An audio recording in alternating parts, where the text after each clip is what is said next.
morning, Father. Mga igsoon sa itong ebanghelyo atong dungog nga nagisgot kini og paghari sa Dios. Ang ikaduhang, ang kahingpitan nga paghari sa Dios nga mao ang ikaduhang pag-anhi sa atong Ginoong Hesus dinhi sa kalibutan.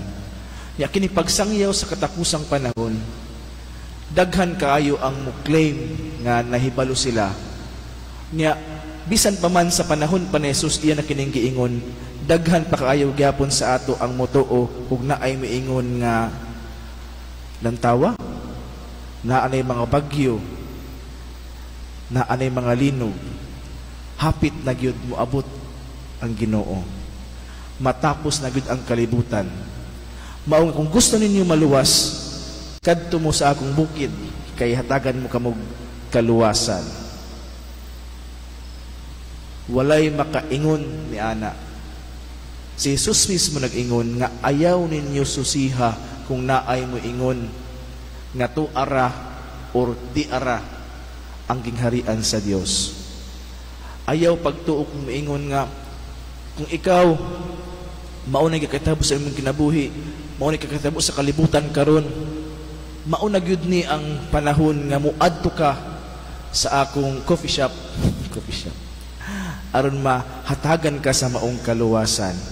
Saka sa bukid adto sa among isla kay kami ray maluwas. Adto pud taon gibalik ang mga kabaw ug mga balay. Mga igsoon, ang tubag ni Jesus nya kini pagsangyaw before that.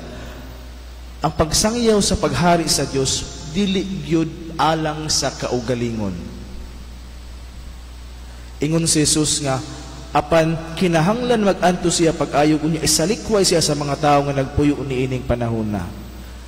Never gyud para sa benepisyo sa maong niingon nga matapos na ang kalibutan. Never gyud sa kaugalingong benepisyo sa moingon nga anhi kamo kanako aron luwason ko kamo. Dili. Ang tubag ni Jesus ingon siya, ang paghari walay makaingon ani ara o ato ara kay ang paghari sa Dios anaa sulod ninyo. Mga importante kayo mga igsuon ang pakigtagbo sa atong kaugalingon.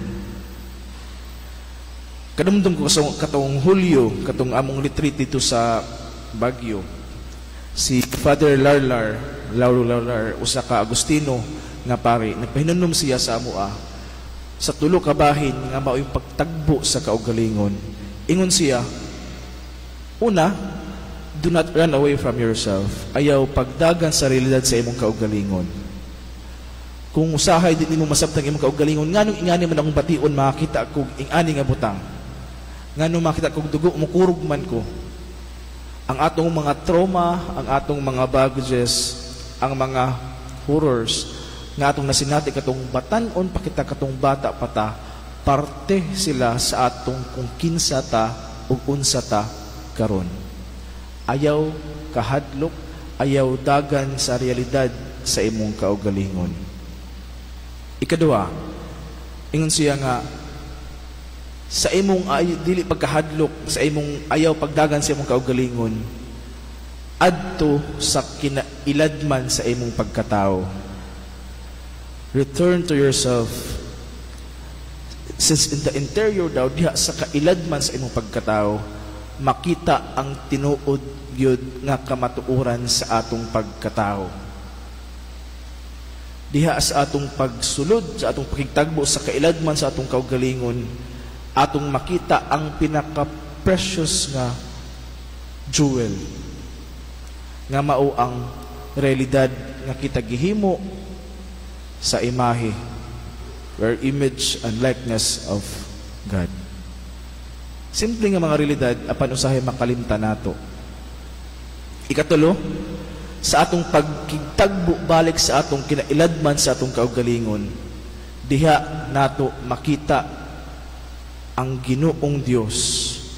Ang pakigtagbo sa kinailadman sa tao mao isa pakigtagbo sa atong Ginoong Dios. Ug tungod ni ana, once ato na kanang mahimo ang pakigtagbo sa kinailadman sa atong pagkatao, ingon siya, we are able to transcend ourselves. Nga sa atong pagtagbo sa atong kaugalingon, sa kinailadman sa atong kaugalingon, makaya nato nga buhaton bisan pa man sa realidad sa atong pagkalimitado, ang mga butang nga angay natong buhaton, mao kini ang pagtinguha dili lamang sa mga ordinaryo nga mga butang, kundili ang mga langit nun nga mga butang. Mga butang nga mulungtad hangtod sa katapusan.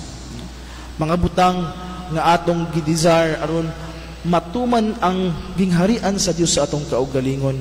Mga butang nga atong himuon aron pagsunod sa kabubuton sa Dios. Mga igsuon, sa atong pagigitagbo sa atong kinailadban sa atong kaugalingon, ato kining kooperasyon diha sa pagbuhat sa atong parte aron ang gingharian sa Dios mohari dinhi sa kalibutan, sa atong kaugalingon ug sa tanan ngatong mga kasilinganan. Amen. Manindog kita karon og atong